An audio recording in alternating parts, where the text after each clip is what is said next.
Will there be fast travel? If so, will it be reliant on players such as wizard or druid teleports? I do not want a teleport island like they added in EQ.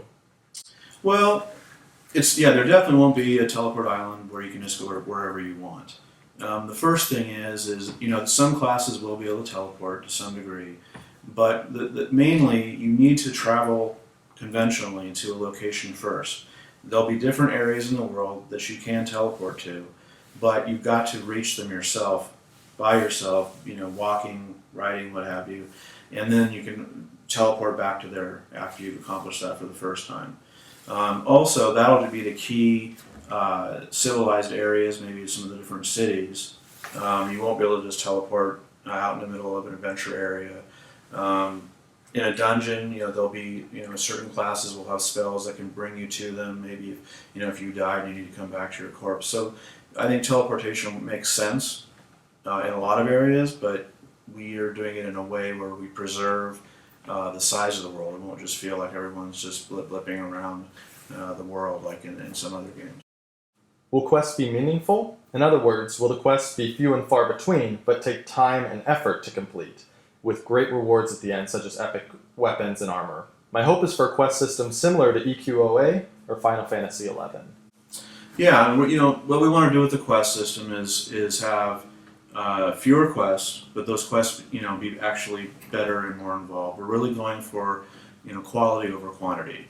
It's not a system where you're just going quest to quest to quest. You don't even have to do the quests, but if you do them, they're very involved. They may take a while. They tell a story, hopefully a great story, and there'll be a reward at the end that was worth your efforts. So again, quality over quantity.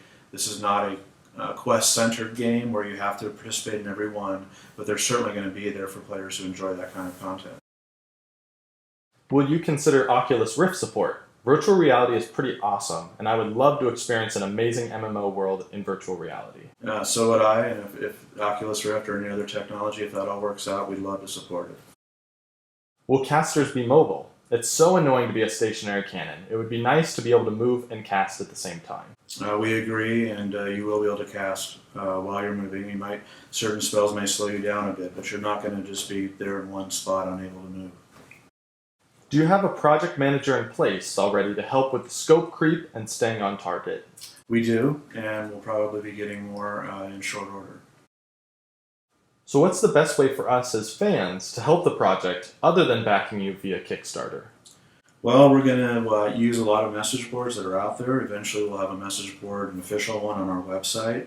And the best way to help us out is to send us ideas, post ideas, get people talking about some ideas that you might have, features that you'd like to see. We will be very active on the boards. The community to us, especially early on and throughout the development process and post-launch, community is what's important in this game. And we hope that by doing, starting with this Kickstarter interview, we're showing you our commitment to how important community and listening to the players really is.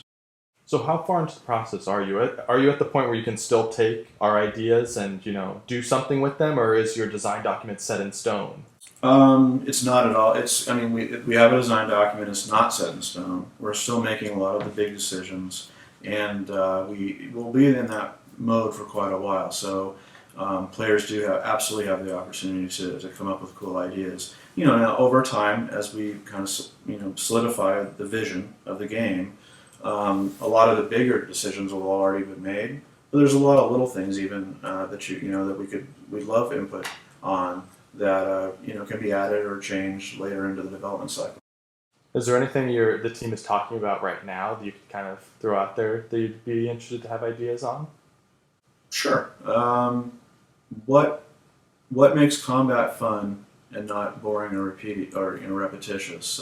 What would you like to see in combat? Maybe also NPC AI.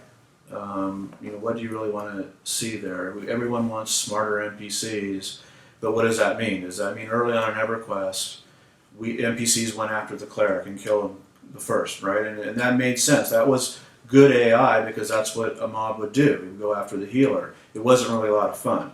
So we need to really work on. Everyone wants next generation AI. We need to, get down and decide and experiment with what is better AI as it relates to fun gameplay. Now, will there be auction houses or just a tunnel? The tunnel was fun back in EverQuest 1, yeah. Probably both. I mean, the tunnel, it was neat. The tunnel wasn't our design. It was just where it sat in the world.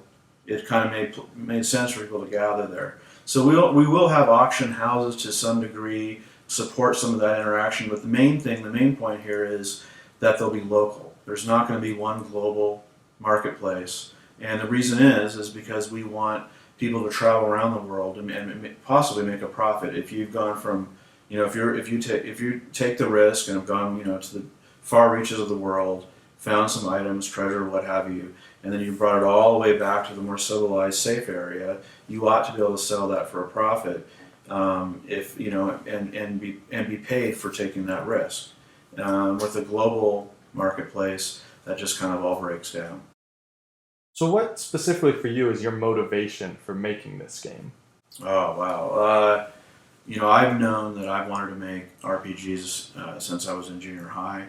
The other guys on the team, were gamers, paper and pencil, early console games, RPGs. We're all gamers, and we love MMOs. And everyone on the team is veteran. They've been doing this for a long time.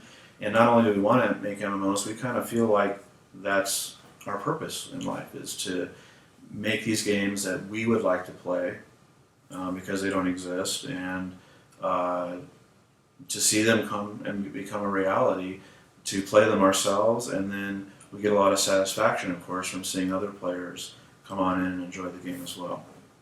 So is that kind of how this process started? Were you looking for a game like this and it just wasn't out there, so you decided to make it? Yeah, it's something that I think a lot of us have been thinking about for some time, and it goes back to that. We're kind of sick of trying to make a game that everybody likes.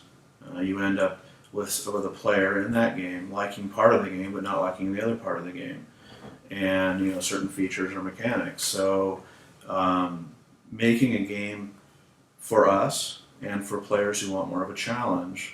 It's more fun to make a game like that, and we think that the players will have more fun and less to complain about because they're playing a game that really kind of was tailor-made for their tastes.